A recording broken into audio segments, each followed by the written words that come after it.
சர்வதேச டி20 போட்டிகளில் அதிக ரன்கள் அடித்த வீரர் விராட் கோலி. அதேபோல உலகின் முன்னணி டி20 தொடரான IPL தொடரில் அதிக ரன் குவித்து வரும் விராட் கோலி தான். ஆனால் அவரது பேட்டிங் குறித்து சில காலமாக குற்றச்சாட்டு ஒன்று முன்வைக்கப்படுகிறது. 2006 இந்திய அணி டி20 போட்டிகளில் முதலில் ஆடத் துவங்கிய பொழுது 20 ஓவர்களில் 140 ரன்கள் எடுத்தாலே நல்ல ஸ்கோராக இருந்தது. அதை சேசிங் செய்வதே மிக கடினமாக இருந்தது. ஆனால் இப்போது 180, 200 ரன்கள் அடிப்பதெல்லாம் சர்வசாதாரணமாகிவிட்டது. முதலில் ஆடும் அணி அப்படி பெரிய அளவில் ரன் குவித்தாலும் அடுத்து சேசிங் செய்யும் அணி அதை எட்டி பெறுவதும் இயல்பான ஒன்றாக மாறிவிட்டது.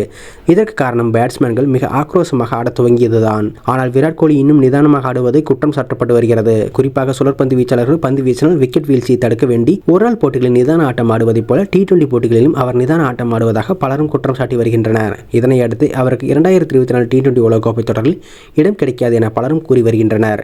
விராட் கோலி 2024 IPL தொடரில் தனது பேட்டிங் பாணியை மாற்றி அதிரடி ஆட்டத்தில் ஈடுபட வேண்டும் என ரசிகர்கள் கூறி வருகின்றனர். இந்த முறை ராயல் சேலஞ்சர்ஸ் பெங்களூரு அணியில் 3ஆம் வரிசையில் களமிறங்க உள்ள விராட் கோலி இந்த முறை அதிரடியாக ரன் குவிப்பில் ஈடுபட முயல்வார். ஏற்கனவே இந்திய கிரிக்கெட் அணியின் தேர்வுக்குழு இதுகுறித்து அவரிடம் பேசியிருப்பதாக கூறப்பட்ட நிலையில் கோலி ஆட்டத்தில் இந்த முறை மாற்றத்தை காண முடியும் என ரசிகர்கள் ஆவலாக உள்ளனர்.